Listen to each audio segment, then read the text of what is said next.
Hello, hello, hello, and welcome to another fantastic episode of Anarchy Among Friends Roundtable discussion.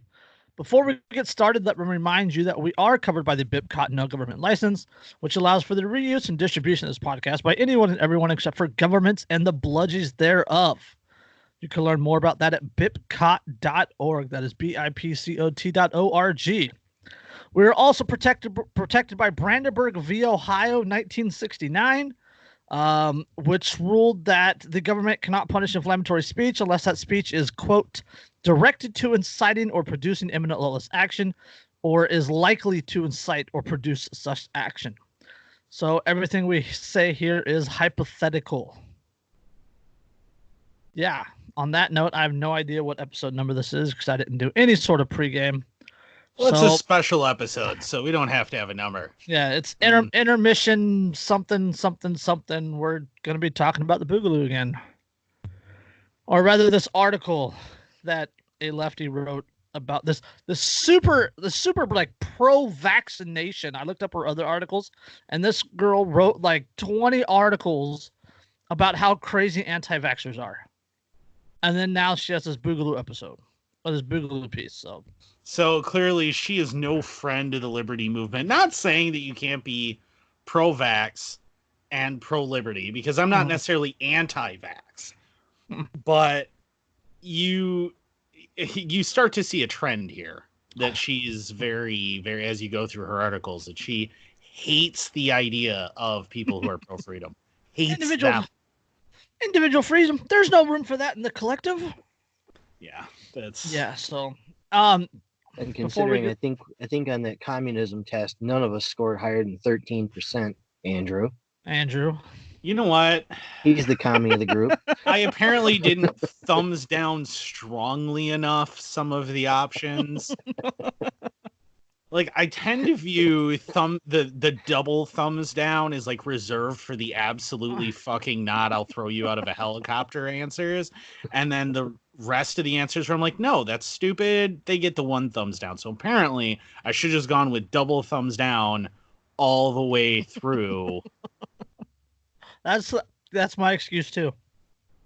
Yeah. What did you get? You got 13. I got 9. I had 8. You had 8, and then Derica had, I think, 1. 10 or 1. Yeah, Derica and Kevin both got 1. So Andrew is our resident commie. Apparently, as I'm wearing an anarcho-capitalist shirt, yeah, I'm the resident commie. So speaking of that, for those watching at home on YouTube, let's do a patch check. Like, what do you got, Andrew? All right, so I couldn't decide between this one, which is my, hang on, let's get it. There we go. Actually, no, officer, I'm here to confiscate yours.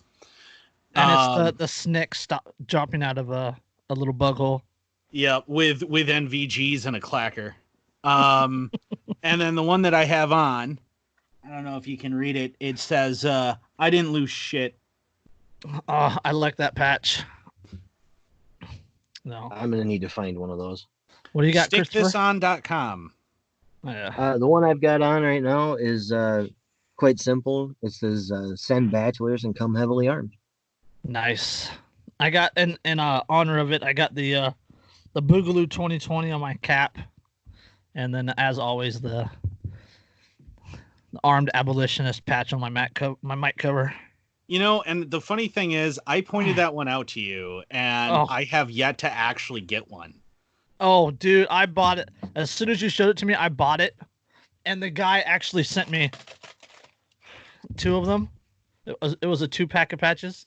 Oh, nice. So I'll throw my address in the chat. You can send me the other one. I'm throwing it on my plate cover if I ever get one. Which is funny because I saw actually one today. Go ahead. Yeah, I ordered this. This is the one that I ordered from them, from Stick This On. That's the I'm here to confiscate yours, officer. Yeah, no, officer, I'm here to confiscate. I'm underlined here to confiscate yours. Underlined. Can I get that to focus on that? Maybe not. Anyway, I ordered this one and it took them so long to ship out because apparently right when I ordered, it's a family run business. There are very few people involved in it. And I had previously ordered one of their, or been involved in an experiment for them where they did that black hat that I have, that the front two panels are entirely Velcro. Oh, so you nice. can put the big patches on. They're the only ones that make one, by the way. So if anyone wants one, and I highly recommend it because they're awesome, definitely get one. But I was part of that experiment with them. They only did a limited run, sending out to 100 people to test out and get feedback on and see how everybody loved it. Everybody adored the hat. It's freaking awesome. So in the rise of morale patches, it's the coolest hat ever. So, but I had gotten that. They all got the flu right when I ordered that patch. So it was like 2 weeks instead of the 3-day shipping. It was like 2 weeks. And I'm like, I email them. I'm like, dude, where's my patch? And they're like, oh, sorry, we all had the flu. I'll send it out tomorrow. And then they included a second patch for free, which is pretty sweet because normally it's like $10 for that one. So big shout out to them. Seriously, they're awesome. They have a ton of awesome patches. If you guys want some sweet, they have some Boogaloo ones too that say Boogaloo on them. So if you want to go after some cool patches, I recommend them very, very highly. And I didn't get paid for that, by the way. So we never do. That's not entirely true. I did. Wow. Company that used to make this shirt that I don't think is in business anymore, sadly. Liberty Tees? Yeah, Liberty Tees did sponsor me for a while, but Stick This On did not sponsor me. There is no money changing hands for me to tell you to go buy their stuff. I'm just saying. Just like their shit. Yep. And Jason, you were talking about plate carriers. I see AR500armor.com right now has a $99 rifle rated armor package. Interesting. I might have to look into that. This is important stuff. See, this is consumer advice. We are doing you a service right now. You're welcome for my service. So, all right, let's get into this article because there's a lot to unpack in this article. But first, we have to do a little service and talk about who this person is that wrote it. Brandy Zadrozny, Zadrozny. She's a writer for NBC. Before she was a writer for NBC, she was a librarian. So whatever that means. So she's absolutely qualified to work for NBC. I actually found out, a few years ago, it takes a ton of schooling to become a librarian, like a ridiculous amount to learn how to handle the Dewey Decimal System and stuff. So I mean, she's definitely gone to a whole bunch of school, which means it was a left-wing school, I have no doubt, which means she has more indoctrination than the average. Are they all left-wing schools? Not all. SDI, the Sonoran Designer Institute. Yeah, but SDI is also more of a trade school. When you're talking about university-level schools, I mean, the overall faculty is 98% left. Liberty University, sir. Liberty University. There you go. They're probably making up the entire 2%. Which is the one, yeah. Like I said. Liberty University in Virginia, some of my friends went there. It's their alma mater, and it is very, very definitely not left-wing. They're a primarily constitutional law is what they generally focus on, so...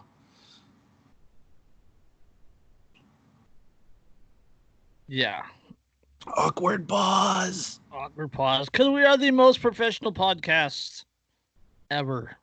Awkward pause with absolutely no segue. So yeah. So yeah, I'm running through this list of ladies' articles. Let's name a few off. Like anti-vaxxers push mom to give her son Tamiflu. He later died.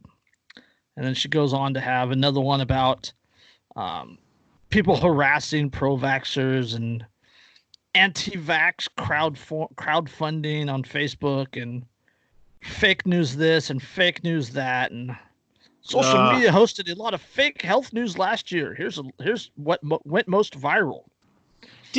Isn't Tamiflu generally regarded as it just by the medical community at large as a good idea? I have no idea. I'm pretty sure they do because it is, but the problem with Tamiflu is you have to get on it within like 48 hours of becoming symptomatic, or it's completely worthless. Fun fact about the flu: if you take ZMA, zinc and magnesium supplements, do it before bed because it will make you pass out like hell. However, upside, it will also make you sleep like you have never slept before. It is the most restful sleep ever. 4 hours, you're up, you're ready to rock. But if you take ZMA, because of the high levels of zinc, and zinc interferes with the reproductive cycle of the flu virus, you basically will never get the flu. Ever. And if you do get it, it's super, super light. Speaking from personal experience, when I was taking ZMA and in a house full of people with the flu, which should have guaranteed my getting it, I had the sniffles for like 12 hours and then moved on. Oh, here's one for you. An old Hillary Clinton conspiracy theory finds new life in Jeffrey Epstein news. Oh, Yo, yeah. She's humping all them left legs. Yeah. Everybody says it was the Clintons that killed him. It could have been anybody. I mean, how many of the elitists out there that were involved? I mean, the royal family was wrapped up in that for a while. Fake science. Yeah, fake science leads a mom to feed bleach to her autistic sons, and police did nothing to stop her. Fake science. Yeah. Or just complete imbeciles and a lack of critical thinking skills. Where's Derica to promo her book here? Her book, which was recently featured on a major prepper website in one of their articles. SHTFplan.com. Yep. I actually know the writer who put that in there. Yeah. So there you go. So we're collectively, we are moving up in the world, as exhibited by the fact that this hyper left-wing psychopath has decided to call the Boogaloo Boys mainstream. And extremists. Yeah, okay. So, let's just the article. What is the Boogaloo? How online calls for violent uprising are hitting the mainstream. We're mainstream, boys. That's encouraging. It's encouraging that we're called mainstream by leftist panic mongers. That's good. All right. Like the first two paragraphs, she contradicts herself already, but like we'll just get to that. Okay. So she does. An anti-government movement that advocates for violent uprising targeting liberal political opponents and law enforcement has moved from the fringes of the internet into the mainstream and surged on social media in recent months, according to a group of researchers that tracks hate groups. Hate groups? Hold on. The movement, which says it wants a second civil war, organized around the term Boogaloo, includes groups on mainstream internet platforms such as Facebook, Instagram, Twitter, and Reddit, as well as fringe websites like 4chan, according to a report released Tuesday night by the Network Contingent Research Institute, the NCRI, an independent nonprofit of scientists and engineers that tracks and reports on misinformation and hate speech across social media. The Network Contagion Research Institute, that well-known and oft spoken of anti-government group, second civil war. Yeah, exactly. Take your pick. You can't have both. Okay. All right. While calls for organized and targeted violence in the form of a new civil war have previously circulated among some hate groups, the emergence of the term Boogaloo appeared to be a new and discrete movement. NCRI researchers who analyzed more than 100 million social media posts and comments found that through the use of the memes, inside jokes commonly in the form of images, extremists have pushed anti-government and anti-law enforcement messages across social media platforms. They have also organized online communities with tens of thousands of members, some of whom have assembled at real-world events. I want to just point out here, appeared to be a new and discrete movement. I don't think we've been very discreet. I mean, we've been pretty open. That isn't the meaning of the word discreet here. That was a correct word, but she says that, like, she's indicating that, like, somehow already she's trying to be like, oh, it's hit the mainstream because it's on all these social media platforms, but it's also still on the fringes because 4chan talks about it. And let's be honest, Yeah. the only people who truly care about what 4chan has to say are the leftists. Yes. Which is why they're able to troll them so hard constantly, which will come up later in this article, by the way. Yeah. But I'm disappointed she never mentions Trash Dove, to be honest with you. Like that would be great. Or even acknowledges that Pepe the Frog got turned into a freaking white hate symbol by 4chan gaslighting. But it should surprise nobody that somebody that's this left, that these are the words she's using and this is the way she's phrasing. Oh, absolutely. Like she used the term anti. She used the term anti like 4 or 5 times already. Anti-government, anti-law enforcement, which most Boogaloo boys are very much pro law enforcement, and they're very much pro government. So Yep. I don't know where she's getting that. Those of us who are anti both are actually the fringe of that movement. Right. Very much so. Very much so. Okay. And then some of whom have assembled at real world events. They're talking like Virginia. I think that the Virginia was the first, right? Probably the only big one so far. I know Arizona just had one, a Second Amendment rally, and there's some Boog boys down there. Kentucky. Oh, Kentucky was fantastic. Yeah, Kentucky was what Virginia really should have been. Yeah. Everybody walking around the halls of the building with their arms and storming in a way that made law enforcement simply throw up their hands and go, all right, go on in. And Arizona, there was a couple of guys driving around in Humvees with a 50 and Hawaiian shirts. I saw that. Oh my God, awesome. I haven't seen that yet. That is my goodness. You need to find that. That is glorious. I wish to buy those meant beers. Yes, that is freaking amazing. Yeah, some guys from E-Militia and Biting the Bullet, both former military members. I listened to both their podcasts, and they were at the Arizona 2A, and they handed out a bunch of 30-round magazines and got some really great pictures. Nice. Just show up with boxes of PMags. Like, here you go. Yeah, pretty much. I would have been handing out 80% lowers too if I could afford it. Like, if I was richer and shit, I'd just show up with a ton of 80% lowers with the jig kits, like in little care packages, and just have them marked like Boogaloo care package and just hand it out to people. Hand out fully loaded magazines. Yeah, just like, here you go. What are they gonna do about it? Yeah, here's some votes that matter. All right.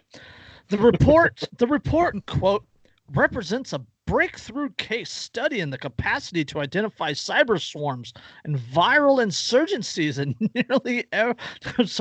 viral insurgencies, but we're fringe and underground and discreet. We're an extremist fringe group. That's mainstream. That's mainstream. Yeah. All right. Take 2. All right. The report. I do not think this means what you think it means. She's used several words that don't mean what she thinks they mean. Yeah, I know. All right. The report, quote, represents a breakthrough case study in the capacity to identify cyber swarms and viral insurgencies in nearly real times as they develop in plain sight. John Farmer, a former New Jersey Attorney General. Okay, that explains it. Who is director of the Miller Center for Community Protection and Resilience at Rutgers University. Wait. So a former attorney general for New Jersey who literally made his living doing exactly the things that are inspiring the Boogaloo talk is anti-Boogaloo and alarmist about it. Shocked. I am shocked. Shocked. Well, not that shocked. Yeah. Okay. Where's Pikachu when you need him? Right. Yeah, I got two more articles here, and then I'll skip some places in this, but all right. The report comes as U.S. law enforcement officials and researchers at various levels have issued warnings about the growing threat posed by domestic extremists motivated by fringe ideologies and conspiracy theories. NCRI Director Joel Finkelstein Finkelstein, a research scholar at the James Madison program at Princeton University, said the report has been sent to members of Congress and the Department of Defense, Homeland Security, and Justice, among others. Finkel and Einhorn. Einhorn and Finkel. Paul Goldenberg, a member of the Homeland Security Advisory Council, said the report was a, quote, a wake-up call. Well, it maybe should be, but not in the way that it wound up being. Yeah, hold on. Okay, quote, when you have people talking about and planning sedition and violence against minorities, police, and public officials, we need to take their words seriously, says Goldenberg, who is CEO of the security consulting company Cardinal Point Strategies. All right, so much to unpack there. Okay. Various levels issued warnings about the growing threat posed by domestic extremists motivated by fringe. So now we're fringe again. So now we're not mainstream now. Now we're fringe again. And conspiracy theories, and we all know where the term conspiracy theory started and where it came from. So, yeah, the conspiracy theories. Oh no, the CIA never did that. That's a conspiracy theory. No, the CIA also didn't do that other thing that they later admitted, because that's a conspiracy theory. Oh no. The government never bombed a neighborhood in Philadelphia. That's a conspiracy theory. No, the government never shot a bunch of kids up at an Ohio University. Yeah, it's a conspiracy. Yeah, it's that the government didn't. The FBI wasn't carefully monitoring JFK. That's a conspiracy theory. The NSA wasn't gathering massive amounts of data about every single person within the confines of the United States. That's a conspiracy theory. And politicians aren't advocating openly for taking your guns away from you. That's a conspiracy theory. Except it's not. And it never has been. And none of them are. All right. Okay. The current Boogaloo movement. So now we're a movement. Now we're no longer fringe, or we're fringe. We're not mainstream. We're viral, but we're discreet, and now we're a movement. The current Boogaloo movement was first noticed by extremism researchers in 2019, when fringe groups from gun rights and militia movements to white supremacists began referring to an impending civil war using the word Boogaloo, a joking reference to Breaking 2 Electric Boogaloo, a 1984 sequel movie about breakdancing. The sequel that nobody wanted and nobody asked for. That's the point of why we reference it. At least I will hand it to her. At least she figured out what the reference is. I appreciate that.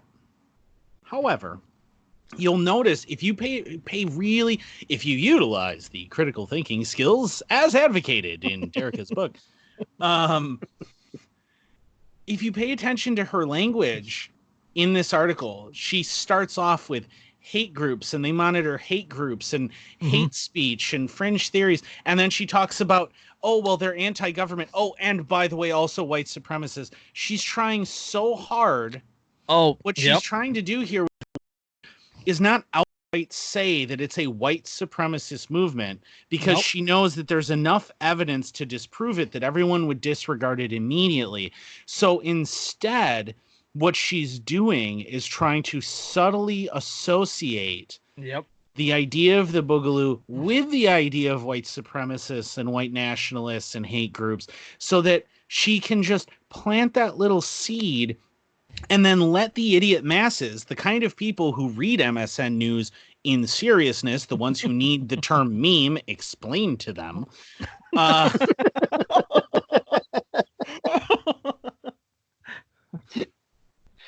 those people won't notice that she's trying to make that connection and will just do that bridge and just associate the two. So yeah, she hold on. Okay. The term is used to describe an uprising against a seemingly tyrannical or left-wing government. Oh God. Okay. See, and there's another little linguistic thing there. Seemingly tyrannical or left-wing.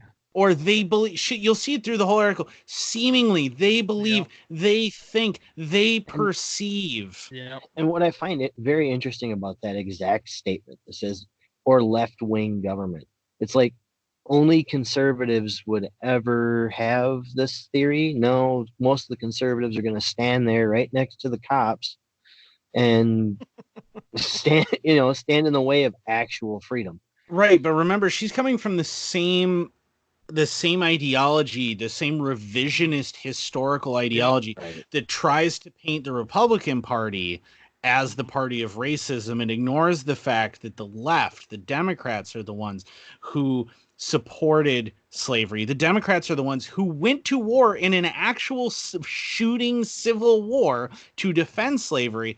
The ones who supported Jim Crow and rejected integration of schools, the ones who wanted the separate, white and black, and the ones who continue to support the idea of the separation of white and black.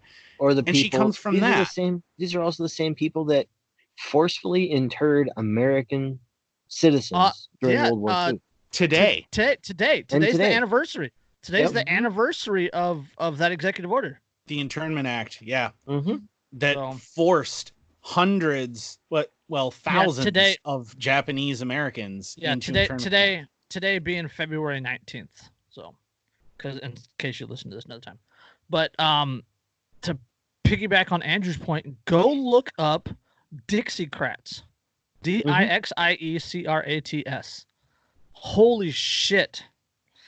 All right, okay. Back to it. The term is used to describe an uprising against a seemingly tyrannical or left-wing government, often in response to a perceived threat of widespread gun confiscation.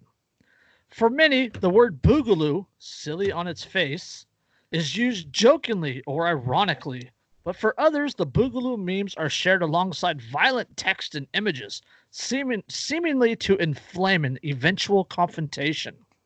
See, and this is that fear-mongering, too, where you share, like, the Boogaloo side quest memes, right? Oh, I absolutely love those. I'm an expert at. You're welcome, world. But God, my free Ross one bombed so hard. Oh no. See, you gotta be a little more clever with the title, I think, is really what does it. But although my bear one has become like the most popular one I've ever seen, everyone seems to love my bear one with the rewards. Are you serious? You have a freaking war bear. You want more? But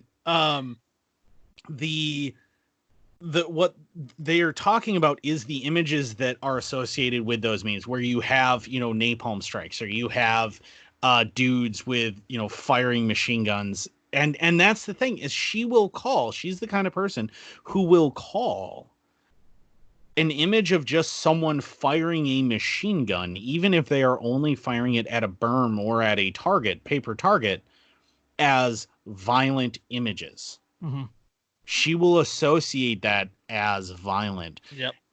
Just automatically. So every time we post those pictures of anybody in tactical gear, that's a violent image to somebody like this. Yeah. That's how they see it. They're the same people that have ascribed to the theory of weapons of war as only meaning the scary black things, and not referring to bolt action rifles or wake up. Everything is a weapon of war. You really want to blow their minds? Hand them a Car 98K.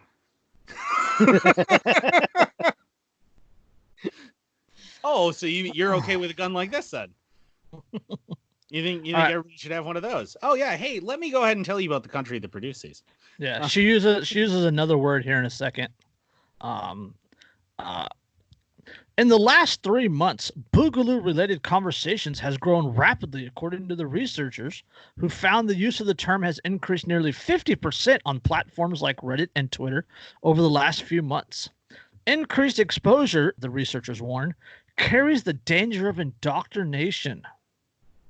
Oh, you mean like I said on the comment thread on Facebook, like that 12-year, 15,000-hour indoctrination system that they've put up for everybody? Gosh, so what you're implying is that by being exposed to specific information over and over again, you might start to just believe it and not question anything or think critically. Sounds Interesting. All right. Okay. This all right, this next quote just absolutely slays me. Okay. Boogaloo extremists have used social media to, quote, strategize, share instructions for explosives and 3D printed firearms, distribute illegal firearms modifications, and siphon users into encrypted messaging boards en masse, according to the NCRI report. What? The report also notes how the Boogaloo concept has been monetized through merchandise, advertised through Facebook and Instagram ads, and marketed to current and former members of the military. Everybody look at Jason's hat right now. Right there. I don't think it's been monetized. There's the patch, Boogaloo 2020. But and the funny thing is that they do mention the military, but they try to do it only in passing because they don't want it to make it as obvious as it is. Because the concept of the Boogaloo is incredibly popular with veterans. Mm-hmm. Because if there is anybody who is sick and fucking tired of being told, no, you're going to have to give up your damn guns, it's those of us who had to fucking wield them in favor of the government. Who made that damn mistake? For instance, I'm pretty pro Boogaloo. I think everybody who listens to this show is well aware of my background. Hey, Chris, what did you used to do? Might have had something to do with the Air Force. Gosh, look at that. What a shocker. I'm the untrained civilian goofball. That's okay. We need logistics people too. In charge of supply. But I want to supply. We'll see.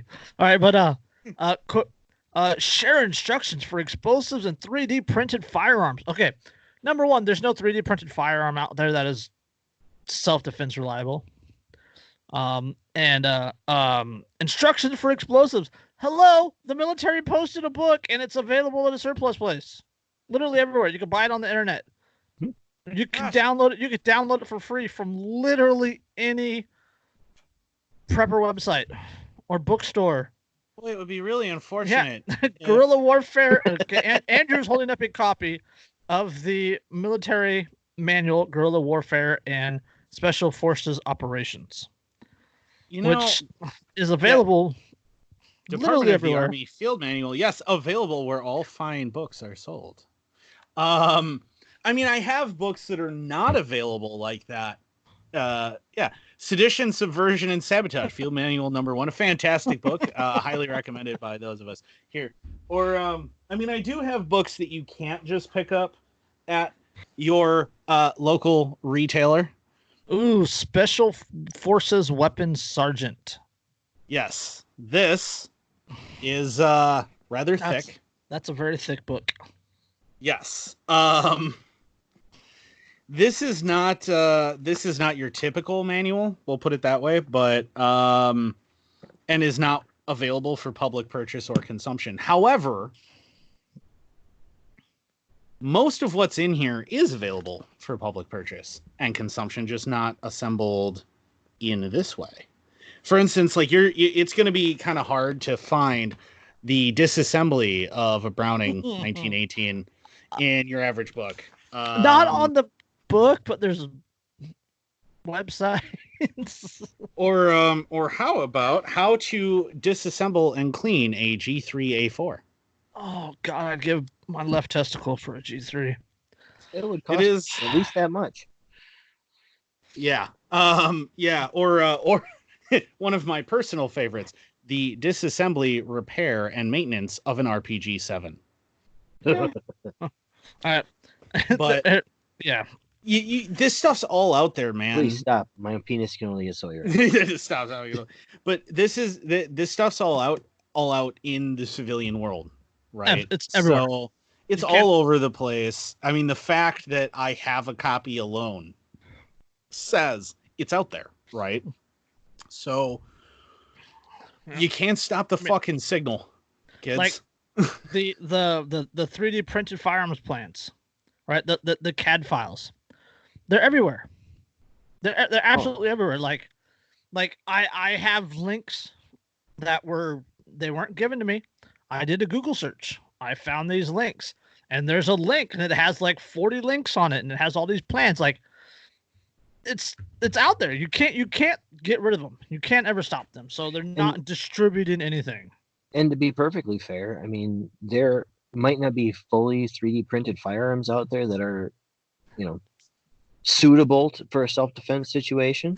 But there are ones out there that there's a discussion to be had as whether the 3D printed Glock loaders are suitable for self-defense. I mean, there's still issues with them, but they're pretty good. And I just have to throw out here, being the weaponry guy that I am, I just want to point out that what's hilarious about all of this alarmism from the left about 3D printed weapons is that CNC machines have existed in civilian hands for an extended period of time. Mm-hmm.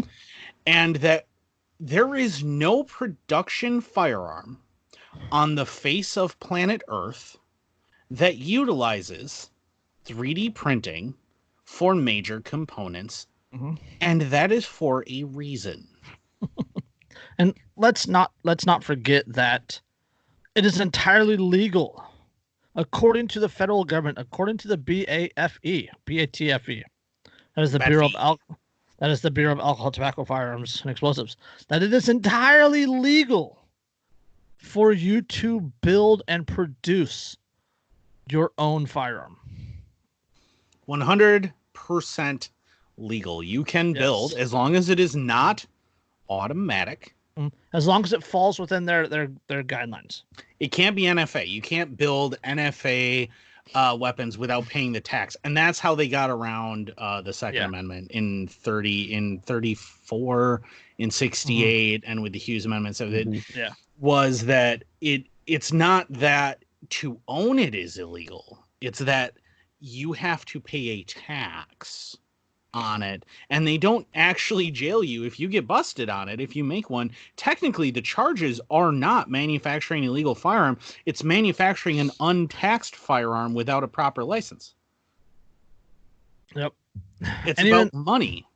And even then, that is, as we're learning about the ARs recently, there's some gray zone there. So there are. I have some lovely keychains. I was gonna get to that. Okay. Strategize, share instructions for explosives and 3D printed firearms. Okay. Distribute illegal firearms modifications and siphon users into encrypted messaging boards en masse. Both of those are a result of tyrannical government. Yep. Yeah. Illegal firearms modifications exist because the government has gone back on the Second Amendment and is violating people's right to bear arms. Encryption exists because the government is fucking spying on everybody. Both of those are a result of government. Yeah, they would not exist and would have no reason to really exist if it were not for the government. What's the necessity is the mother of invention? Exactly. Right? Yeah. Have you ever met a farmer who couldn't fabricate? I mean, yeah. So. And that's the thing is if you could go and, let's rewind. Let's say we could legally tomorrow, if I could just will it, legally rewind the clock to before 1934. Right. And remove the NFA from existence. The question is, which one? Hang on. Oh, this is what I'm looking for. I said keychain. Yeah, I know. And all We hold this discussion for unscheduled interruptions. Yeah. Hi, Lindsay. Yes. Okay. Most yeah. professional podcast in the I world. know, right? Thank you, Lindsay. Yeah. Thank you, Lindsay. No, she was grabbing my keychain. We'll get to that in a minute. But No, go ahead. Bring it up. Okay. So this is my tactical possum keychain. It has a familiar logo to anyone who collects firearms or has been involved in the firearms for a while. Can I get that? Why are you not focusing, you stupid? There it goes. That should be a familiar logo. 80% complete lightning link. Yes. Felony starter kit. Felony starter kit.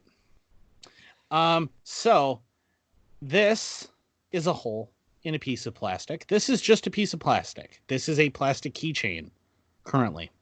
That's all this is. Mm-hmm. It is only an 80% complete lightning link.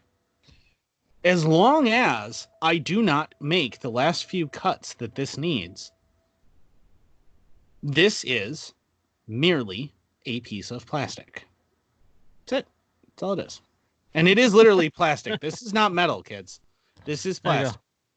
Here's a link to a 3D printable version of the lightning link.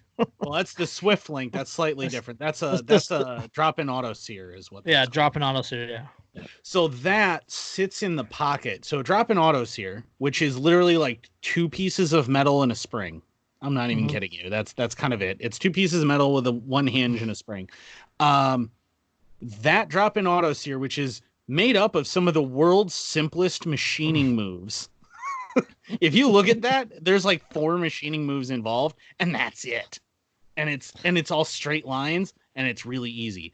That is a drop-in auto sear. So that sits. You need an automatic trigger group, an automatic bolt inside your AR. It drops into the pocket behind where your hammer sits, goes back there, and it allows you to fire in full auto, to put a selector switch into full auto and then fire in full auto.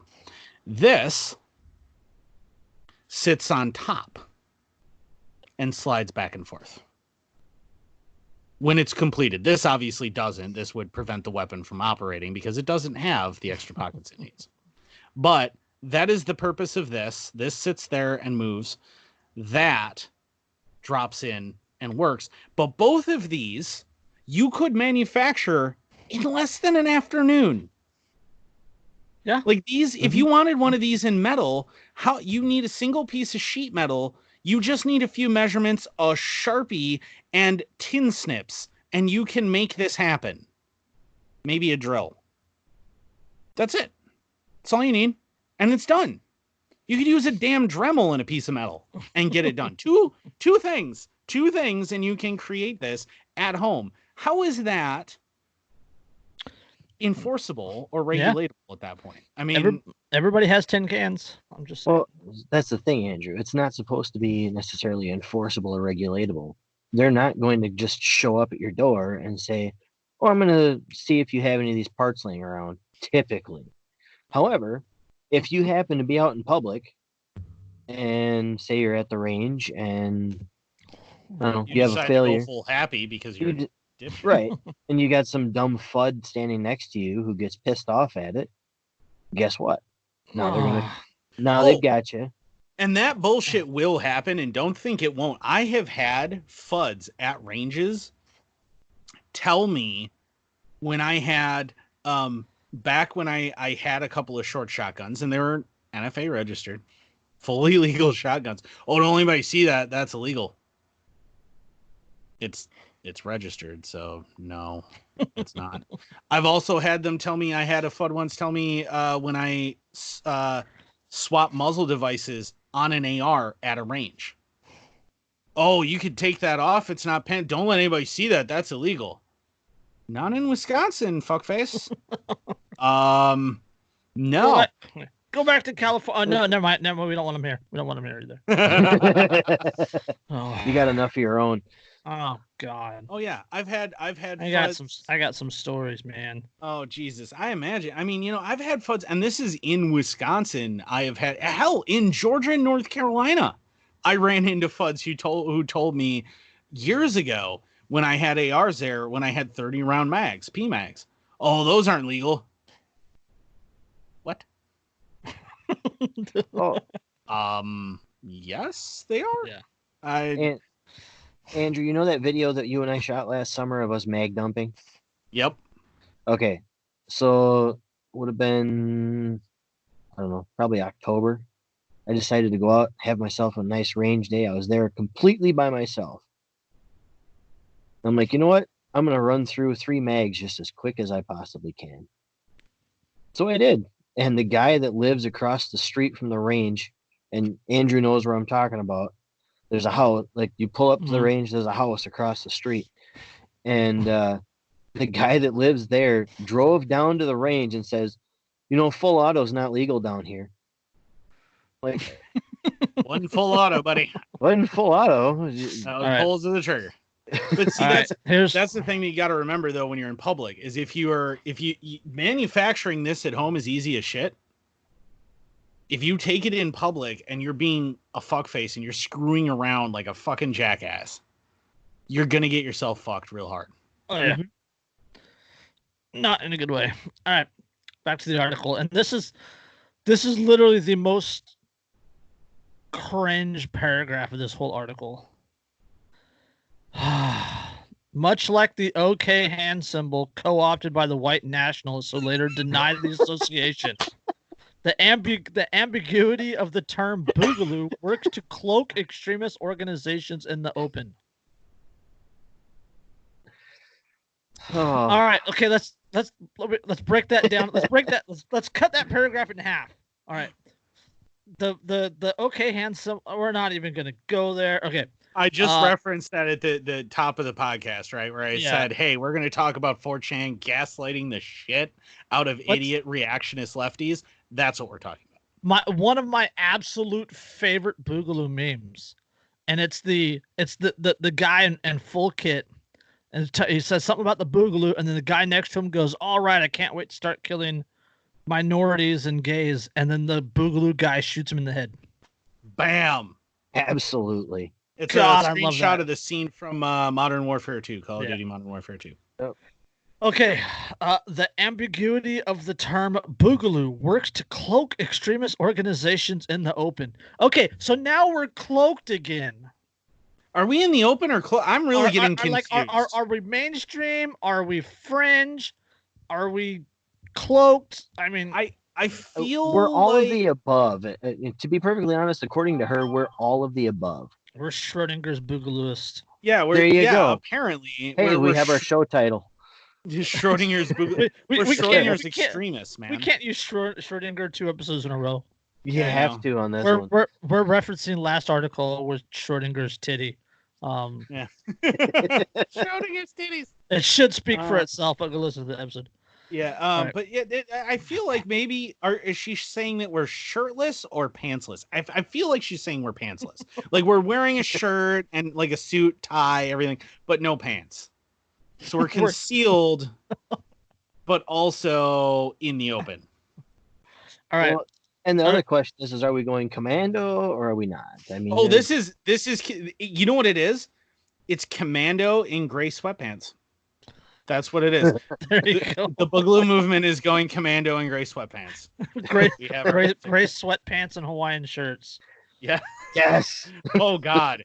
And socks with sandals, motherfuckers. Yeah. Oh, absolutely. Just like that guy sitting on the cliff. What's the we got to do the tactical socks, which are the traveler socks. You guys seen those? Yeah. They're like the high. Socks, they're like the high over the calf socks, but then they have a pocket in the side for like you're supposed to hide your passport and your money in. Those are in fact a real thing, and I think Duluth Trading sells those. They actually do. Duluth makes one like them, but they're like supposed to be for hand warmers, quote unquote. No. Where are they? Oh, here we go. Okay, so cargo socks. Cargo socks are a thing. Cargo socks are definitely a thing. Which is a huge sad reflection on society as a whole. This Those is are Mother cargo of God. socks. disgusting. Behold the glory of cargo socks, Calf- also known as calf mules. Calf mules. Oh my goodness. Okay. And I don't know if you noticed, but those socks are cut so that they have the gap in between the big toe, so that you can wear them with sandals. Oh, flip flops. Flip flops are for felons. Don't All right. don't tempt me. Giant I'm going to meteor rock that 2020. shit now. There's All right. there's now a new giant meteor. oh no, there is a new profile pic for me coming, and it's going to be me in a suit or in a Hawaiian shirt, gray sweatpants, calf mules, and sandals with NVGs and my AR, and it is going to be fucking glorious. Oh God, Oh, that's see the so memes disturbing. I want them to do it. Oh. I so want them to do it. I'm going to do it. You know what? Not only am I going to do it, but I'm going to do it and pose in front of my truck. Yeah. It's going to be. You got to get a FUD power patch for your plate. My 2 World Wars. All right. Quote, like a virus. Oh, damn stupid ads moving this. Okay. Quote, like a virus hiding from the immune system, the use of comical meme language permits the network to organize violence secretly behind a mirage of inside jokes and plausible deniability. She's really going hard with this virus thing. That's from the report. That's from the report. That's not her words, but right. But I mean, it's like it's constantly like this infection reference. Like somehow we're the infection because we're Boogaloo boys. Like and now we're also virus. Yeah, and we're also organizing violence secretly behind the mirage of inside jokes, but we're mainstream. We're simultaneous, so we're mainstream, doing it in the open, organizing secretly, and also being able to be tracked in real time because we're so obvious about it. What? Like either we're the worst cloak and dagger people in the world, or like a spy, like James Bond, like, oh, no one will ever know that I'm a spy when I tell everyone that my name is James Bond, the legendary spy. Yeah. The name is Boogaloo. The name is Lou. Boogaloo. Yeah. All right. Like a virus hiding behind. Okay. The term Boogaloo has also been seen in real world activism. At the Virginia Citizens Defense League's annual lobby day in Richmond in January, which we're not going to get into that. The Big Boogaloo. A group of poor protesters who go by the name Patriot Wave, again, Patriot Wave are not anti-government, wore Pepe the Frog patches embossed with the Boogaloo Boys. One man carried a sign that read, "I have a dream of a Boogaloo."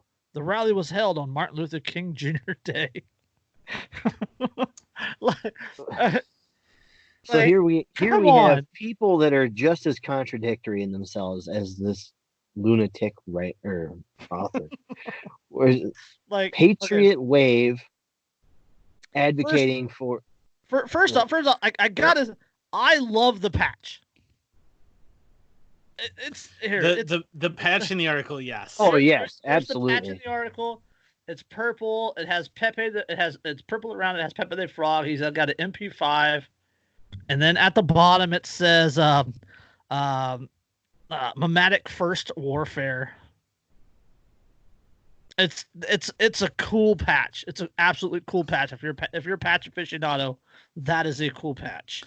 Yeah, I really want one now. Like as soon as I saw it, like I didn't know that existed, but now that I do, I want one. Right. And Pepe is another example of 4chan gaslighting the ever-loving shit out of the reactionary left with minimal effort, by the way, to convince them that it's somehow a white power symbol. Like 4chan, the fact that like 4chan has joked so much and the left takes it all seriously constantly. And then they figured out that the left was watching them all like hawks.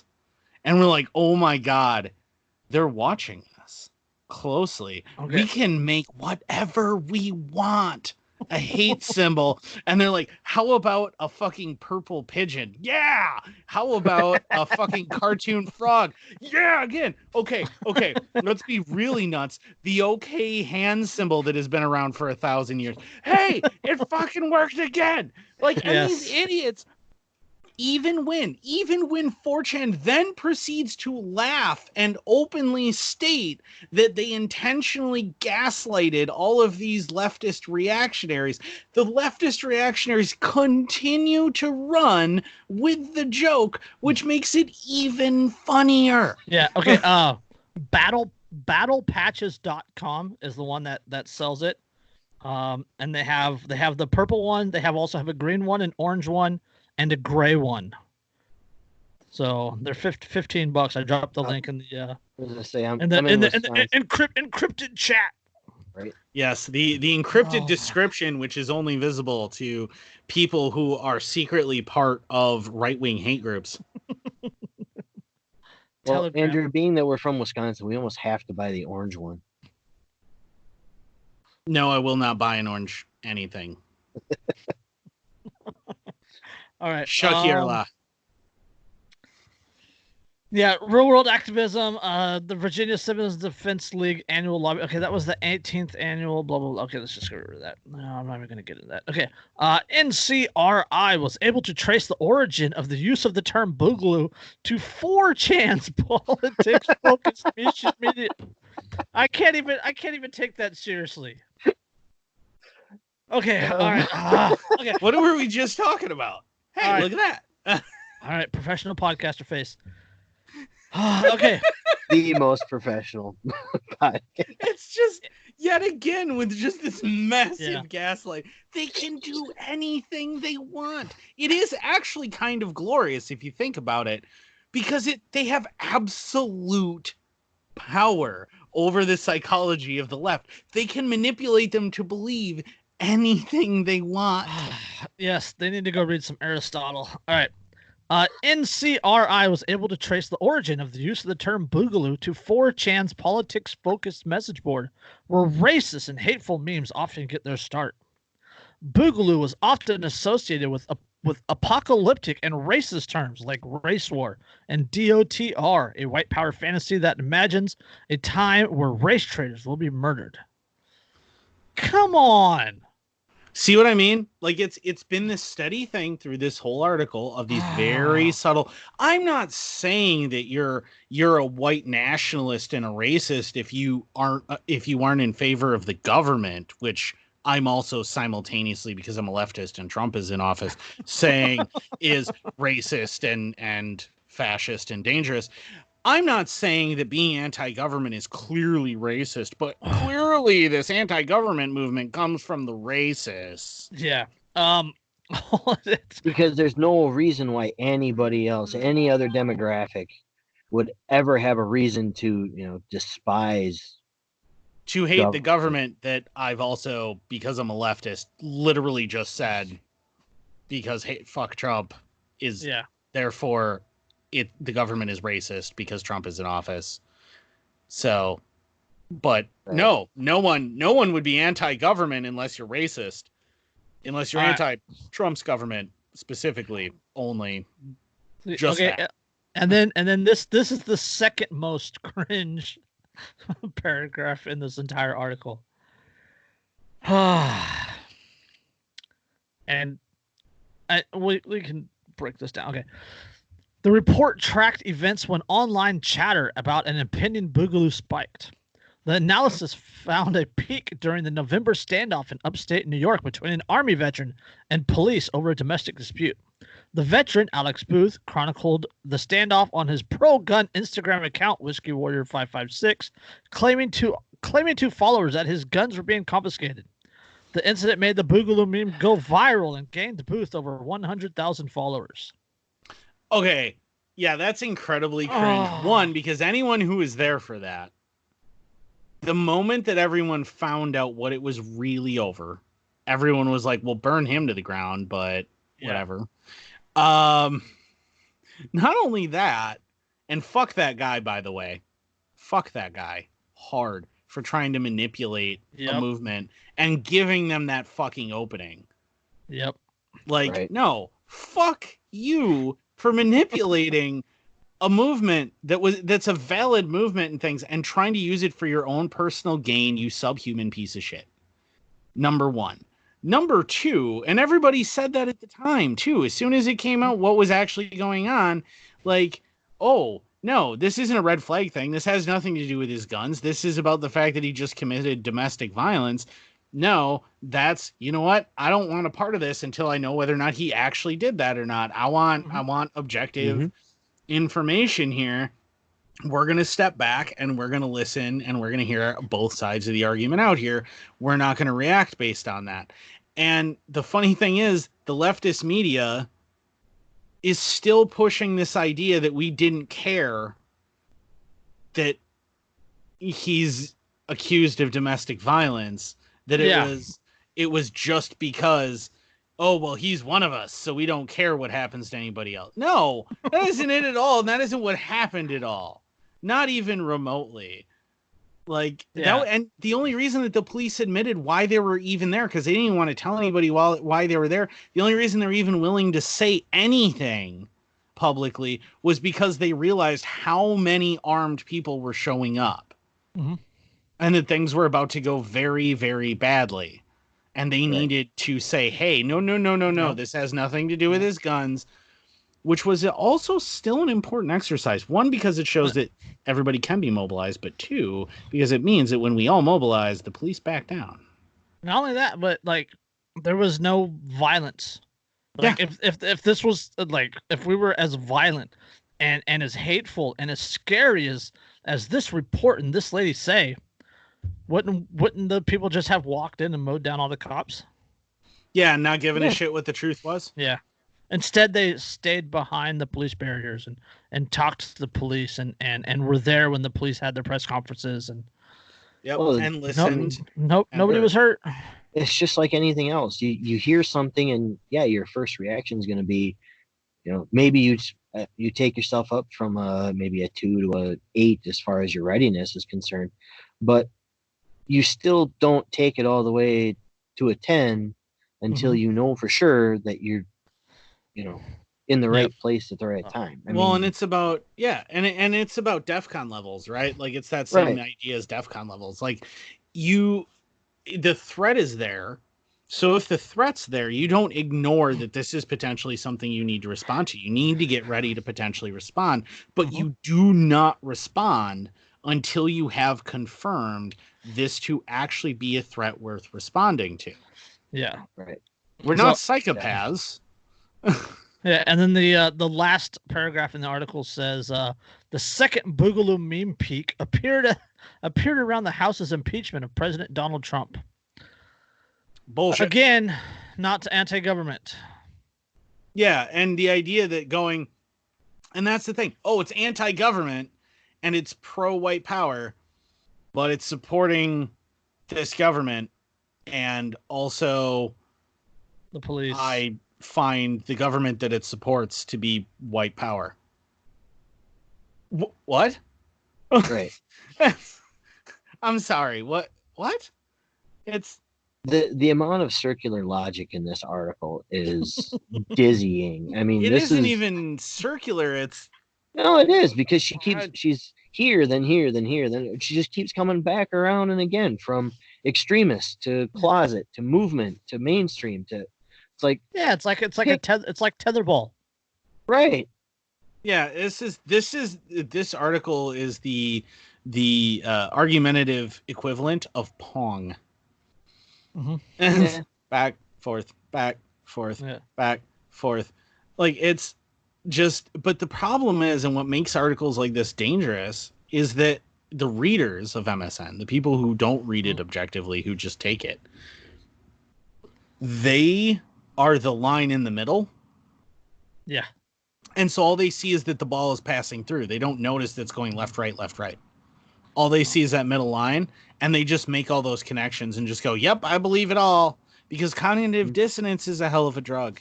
Yep. And if we had the time and care and patience and the give a damn, like we would have had like a ad hominem counter in the corner of the screen or something. And that would and it would go up like John Wick's body count. Yeah, if this were Nick's podcast, who couldn't join us because he was on another podcast earlier tonight. If this were Nick's podcast, damn Nick and his professionalism. Yeah, see, this would be much more professional. We'd have that little counter, but we don't bother with none of that fancy editing. We're professionals. We get it right the first time. Yeah, we're that good. We're like Glock. We are perfection. Oh, don't get me started. TM. 44.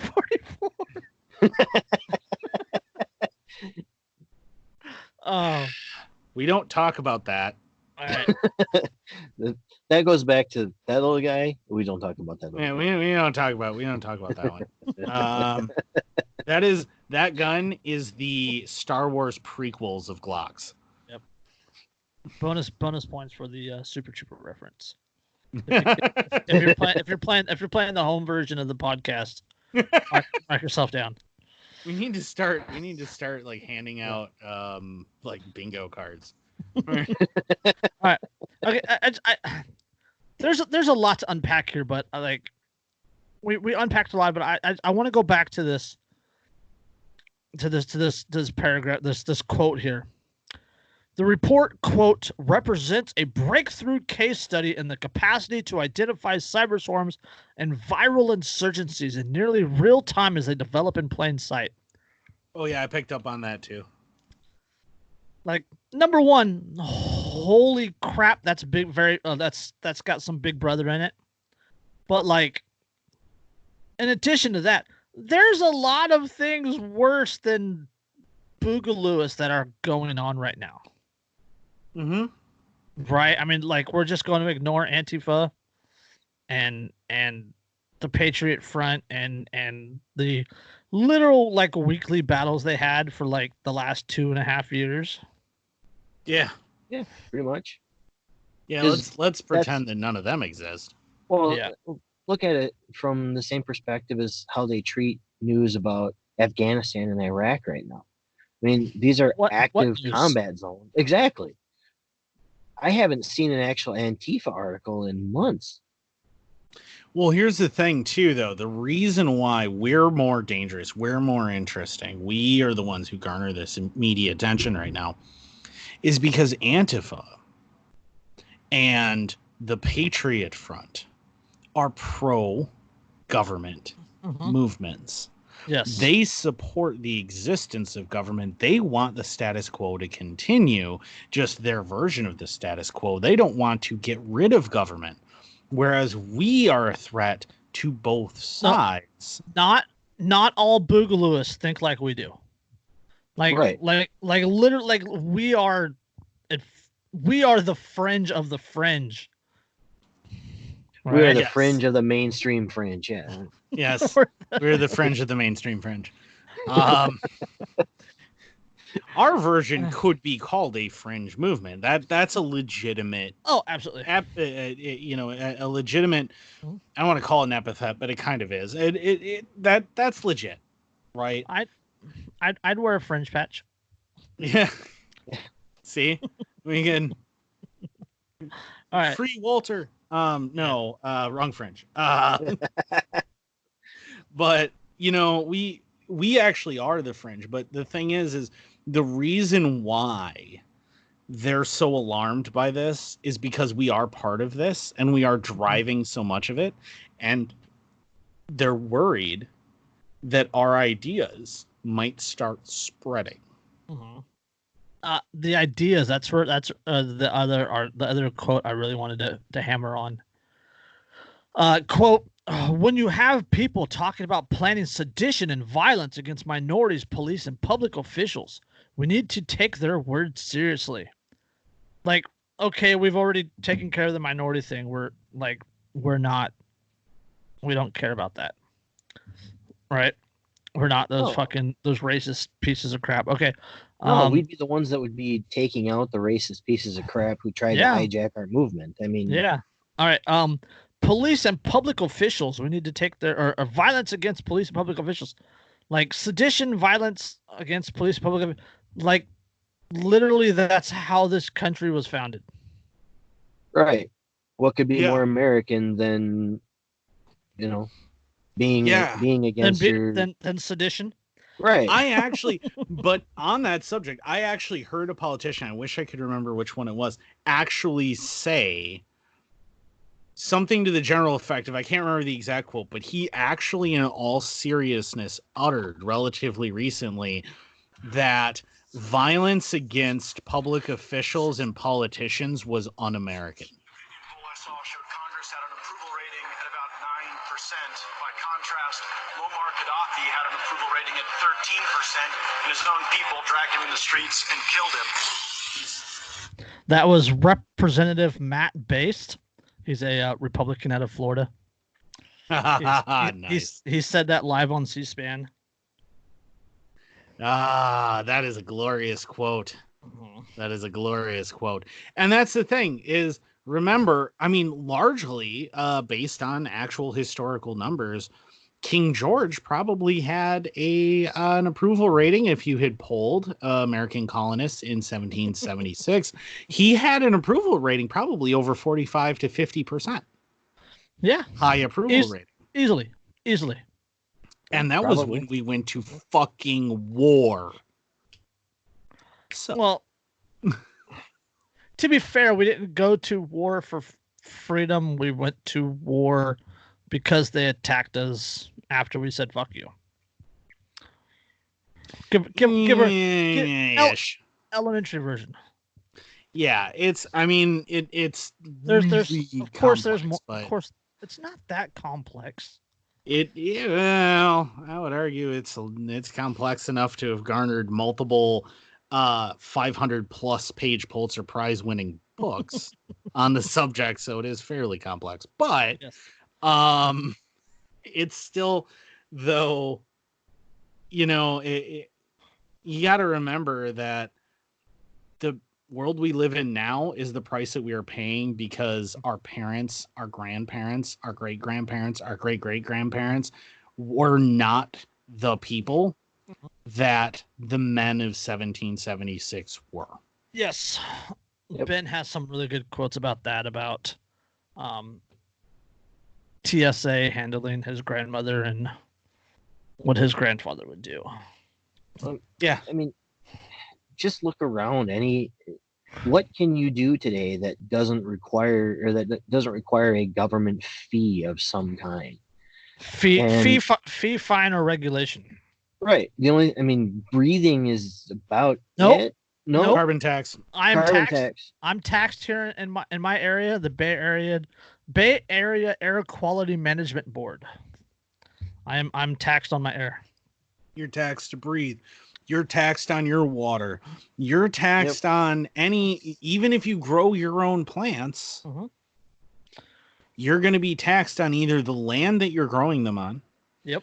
Or you're going to be taxed on the purchase of the original seeds. You're going to be taxed on all of that. Yep. You're going to, and then they can tell you where you can grow certain plants on your own property also. Like, right. Here in California, cannabis is legal, but I can't grow cannabis outside. I have to grow it inside. And then my power usage is taxed. And my water is taxed.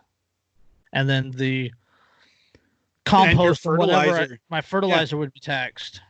And regulated. The pots I put them in would be taxed. So, it's just ridiculous. And what they say the tipping point in 1776 was a 3% tax on tea. Well, the tipping point in 1776 largely was actually a combination of the Quartering Act, right?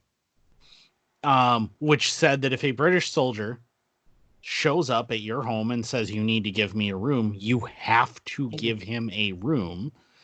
So a violation of personal property would be the Third Amendment. Yep.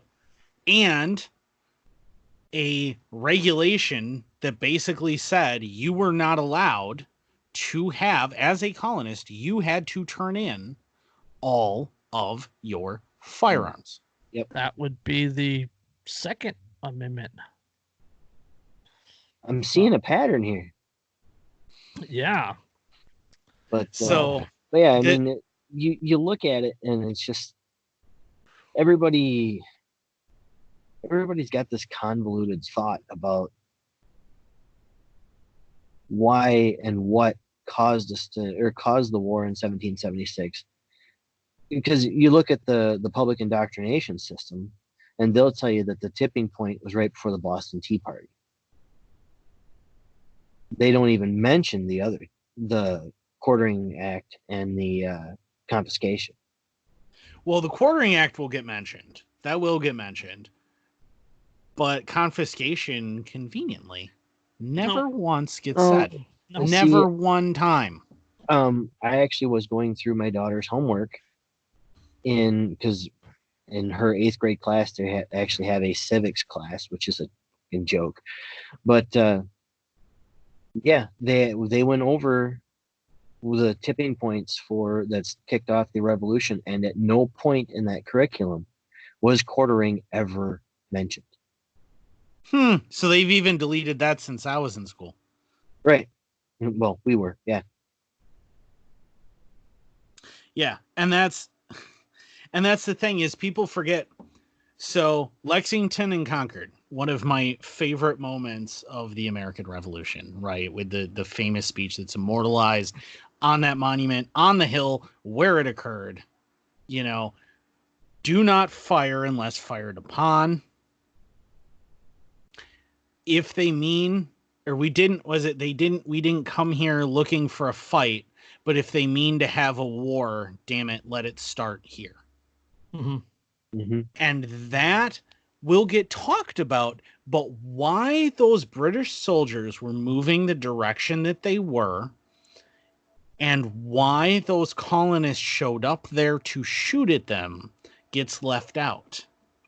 Those British soldiers at Lexington and Concord, the opening shots of the American Revolution, were on their way to confiscate weapons from colonists who had refused to turn them in. Mm-hmm. Oh. Yeah, the other part of this quote, we're talking about people planning sedition and violence. Sedition isn't a word that gets used a whole lot these days.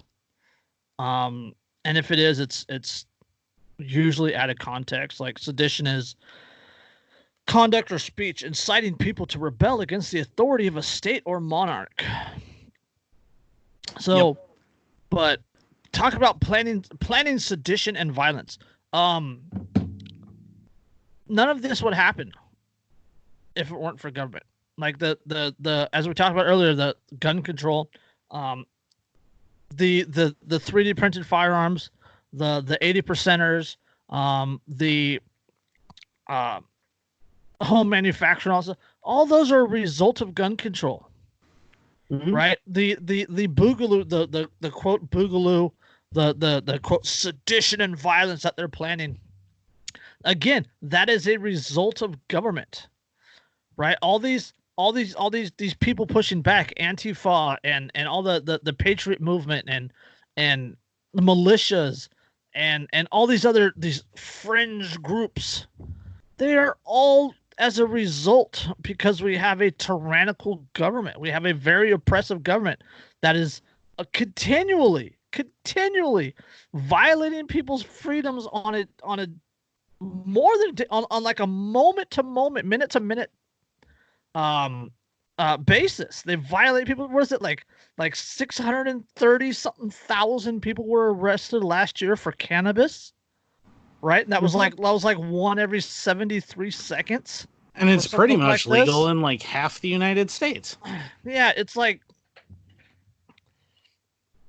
and this lady and the people that did the report are obviously not small government people. They are big government people. They want their views opposed on everybody. And that's why they oppose such things. as the Boogaloo. Right. It has nothing to do. It has nothing to do with them being like, "Oh God, I don't want violence," because they would totally support violence if it was for their ideals. It They has absolutely nothing support violence, and they absolutely call for violence all when the they time. talk about the need to suppress things like Boogaloo and the Begaloo. Private ownership of firearms. If you're in favor of gun control at state, local, or federal level, you're not anti-gun. You're very much pro-gun. You're just pro government having guns and for Right. imposing their will on people. And I'm a big fan of linguistics and of precision of language. Linguistics, semantics, and I really think, and I've been leaning this way more and more and more, but I really honestly think that pro-gun people should stop calling them and accusing them of being anti-gun. What we should start calling them is anti-private firearm or anti-personal firearm people. Because by doing that, we are emphasizing, and if anybody's on 4chan and would like to start that particular movement, I'm sure you can make that develop quite quickly. But I would like to see that happen where that's the phrase, that's the phrasing that we start using. That we start saying they're anti-private gun ownership, anti-personal gun ownership, because they are not anti-gun by any stretch of the imagination. They are very much pro-gun, just not in the hands of the average person. And by doing that, if we can change that label, we can force them to out themselves and admit what they really are. Because what are they going to say? No, I'm not. I just don't think the average person needs to have a firearm.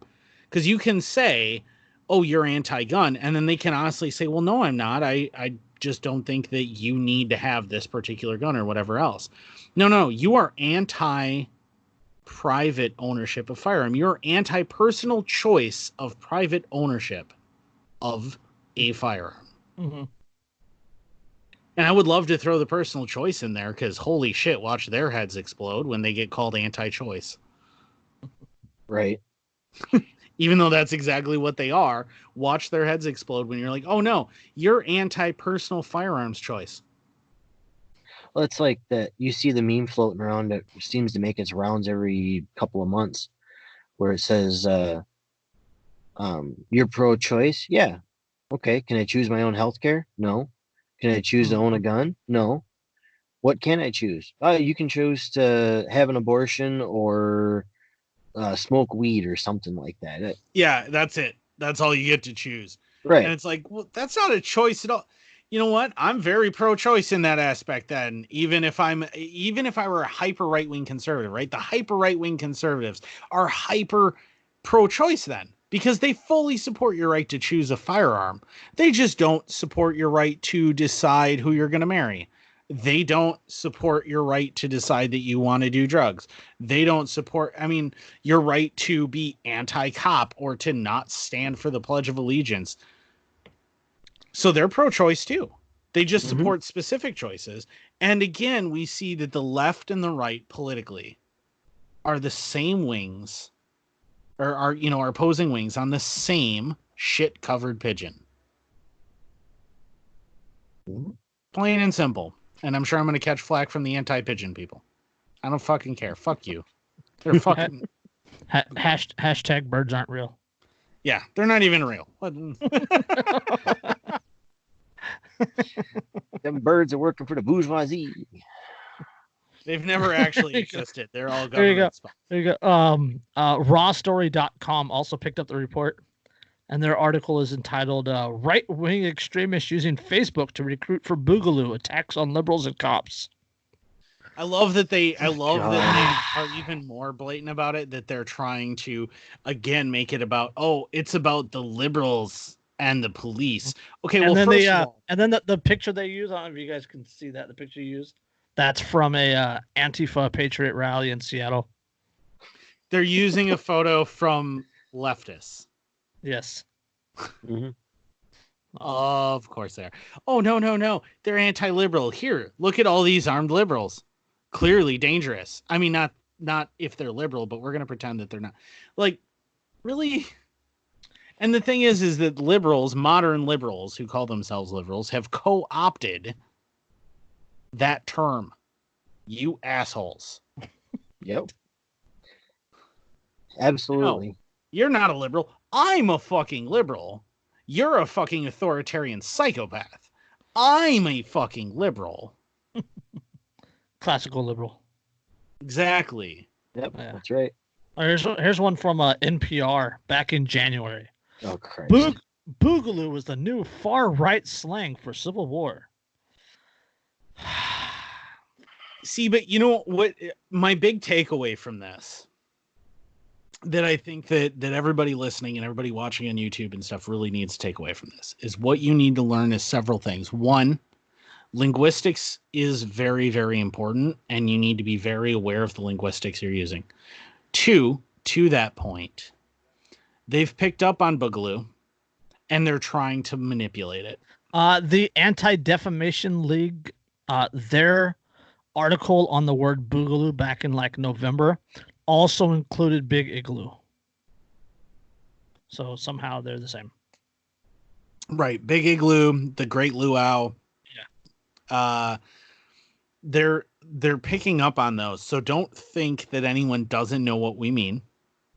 So say what you fucking mean and fuck them. Put your money where your fucking mouth is, right? Grow a pair of fucking testicles and be willing to face the consequences of being free. That's my attitude. That's been my attitude for a while. You know, I mean, it's Lindsay and I had that conversation and I straight up told her, like, look, it's, you know, no one's forcing you to stay here if something goes down. Yeah, this is the Brandenburg v. Ohio covered portion of the podcast. Yeah, exactly. I'm not inciting anybody to do anything. No.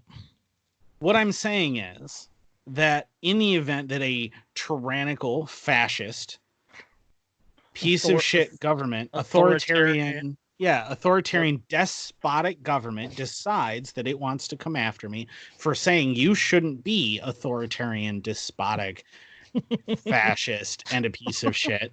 If they want to do that, in the event that that happens, I told Lindsay, like, look, in that event, you don't have to stick around. I run.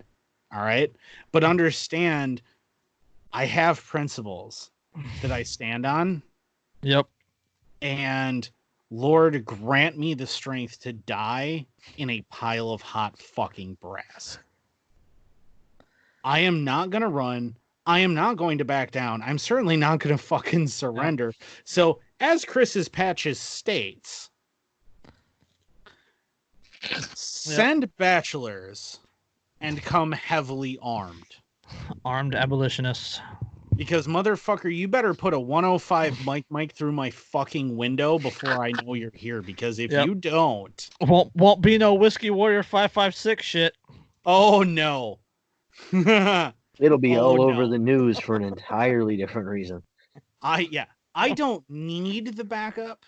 I would appreciate it, but I'm not going to take the time to hide.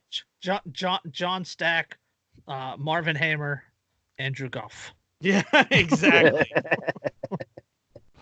And that's it. Yeah, everyone knows who Hamer is, right? Yeah. Killdozer. Yeah, Killdozer. John Stack. John Stack flew a plane into the IRS building back in 2010. I remember. In Austin, Texas. The 10-year anniversary of that was the other day. No. And at this point, I'm well aware that what I'm doing is daring them. I'm standing there going, wish motherfucker would. Well, yeah, that's... And the only way that they're sort of... The only way that their brand of government, government's not the right word. The only way their chosen way of existence exists is by forcing it on others. Right. Their good ideas don't. Essentially, it's a religion. Well, it is, and good ideas don't require force, and they don't have Yes. good ideas, so all Yeah. they have is force. Right. Yeah, yeah. Brandy and the guys whose last names I can't pronounce at the research center, like, they're not pro freedom. They're absolutely not pro freedom. That's what the Boogaloo quote movement, as much as it is a movement or an existence or just a freaking meme, whatever it is, the quote movement. I'm using air quotes if you're listening. The Boogaloo movement is just it's a pro freedom movement. Like very few people, as and with most movements, very few people are actually serious about their sedition and their calls for violence. Well, and even those who are tend to not be like, we should go do something right now. We need to go start shooting. What they tend to be like is, you just need to be ready to be defensive. Yes. If it's somebody, not about aggressive force. It's about defensive. If somebody tells you we need to go shooting, blah blah blah, go blow up a police station, you just say, okay, Fed, and you walk away. Yeah. Exactly. No member of the actual Boogaloo movement, no true advocate for the Boogaloo is gonna be like, we need to go assassinate police right now. No, none of them's going to do that. Which is why when I get those dudes that show up on my page and on like Wolf and things who are saying that stuff, I always just go, "Yep, you're anarchying so much harder than me, bro," and then I walk away. Because no one who really believes in this is going to sit there and say that shit. None of them are going to advocate for that. The only ones, all capitals, ONLY, only, underline it 3 fucking times, write it in red Sharpie so that it's obvious. Only ones who will say those things are feds. That's it. No one else is going to say that. None of them. Nobody. Because you would either have to be suicidally stupid to vocalize that in public, or you are trying to get people to entrap themselves. Yes. That's it. That's the only reasons to say that. Either you want someone to come, which the FBI has a rich history of doing. There's so many examples. Yeah, there's so many examples of the FBI foiling FBI terror plots. There's so many examples of the FBI using people literally with Down syndrome and then arresting them after they convince them to go do something terrorist. There's so many of these examples. There's so many times where one anti-narcotics agency busts another narcotics agency because one's pretending to sell drugs and the other one's pretending to buy. that was one of my favorite articles ever. Yeah, that happened in, like, I think it was like in Detroit a couple months ago. Yep. Undercover police arrest undercover police. Exactly. It was 2 different precincts in the Detroit PD. They were like neighboring precincts, and the house was right on the line between the two. Yeah. And oh god, that was hysterical. But you see where ATF agents get busted or bust FBI agents over gun violations. Because the FBI agents are trying to convince people to buy illegally modified weapons, and the ATF agents are trying to pretend to buy illegally modified weapons, and everyone within the gun community looks at both of what they were saying and goes, "No, I want nothing to fucking do with that. You'd have to be a fucking idiot to ask for that openly." And then the only ones that they can find, they're like, "Oh yeah, let's do that," are each other. So learn from this, and if you are the kind of person who would otherwise openly advocate for violence against the government and the police, fuck off and get out of my movement. Get the fuck away from me, because I want nothing to do with you. You are a liability, you have no OPSEC, and you're a fucking moron at best. And at worst, chances are you're a fucking fed, and come any actual Boogaloo, if that were to actually happen, you're on the fucking chopping block there, Mr. fucking ruling class. So Put get your away mask. from me. Yeah, put your Make mask back guillotines on. great again. Yeah, put your mask back on. Go chant with Antifa again. Leave us the fuck alone. So, Exactly. you guys got None- anything else? I can't think No? of anything. No, I just want to read it again. The takeaway from the article, Yes. the big thing, the big takeaway from this article is that they've noticed us. Number one, they've noticed we've become big enough. We are a big enough movement. And remember that. And remember that because that means you're not alone, guys. We're not it. We're How many people showed up at the rally in Virginia? 22,000. 22,000. Just saying. That's a lot of potential allies. And they don't always ideologically agree with you, but you know what? It doesn't matter at the beginning, does it? And it doesn't really matter that they don't necessarily think the way you do. You can teach them, number one. And number two, within that, I guess sub one, so A. I don't know. I'm losing track of this list here, all right? I needed something on the screen so I can... But you can teach them. If only we had written notes. I know, like professional podcasters. God damn it. But remember, we guys get it are right on the smart. first try. That's true. Yeah, those guys are smart. But I wish I could be like them. But no, not only that, but I mean, you know, you can teach them, and even if you can't, you can coexist with them most likely. You can coexist with them more easily than you can the others.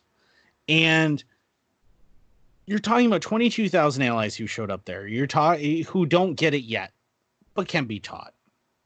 You're talking about enough thousands and thousands of people. Like they said, there's two groups with over 10,000 members. And the Facebook, yeah. That's huge numbers.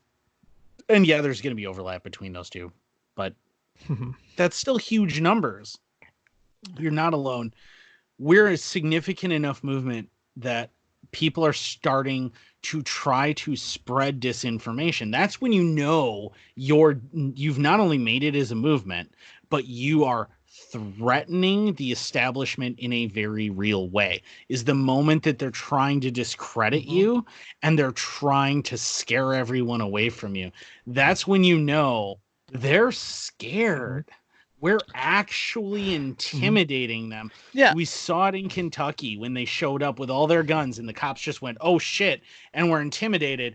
And these people will try and paint that like that's a bad thing, but it isn't. That's exactly what it was meant to do, and it achieved that goal.